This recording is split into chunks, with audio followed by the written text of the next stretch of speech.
Tämä pieni perhostaulu tulee tuonne verkkokauppaan tänä päivänä. Sain sen vihdoin viimeisteltyä kesällä jo tätä maalasin. Tämä taulun tarina on oikeastaan semmoinen, että se sisäinen muutos, mitä me läpi käydään, niin se on tosiaankin sisäinen.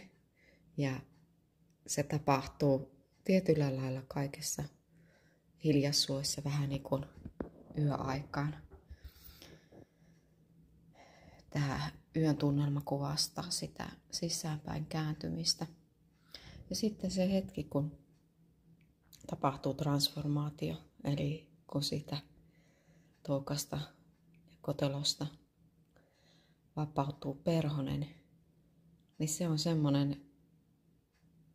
semmonen kanssa, miten se nyt sanoisi, yksityinen hetki tietyllä tavalla, että kukaan muu ei sitä sillä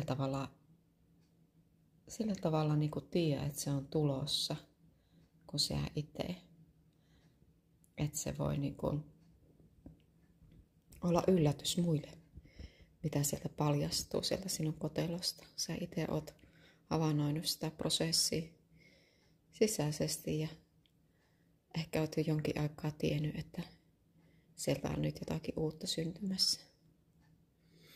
Tämän taulun nimi on Kaikessa hiljaisuudessa siivilleni nousi.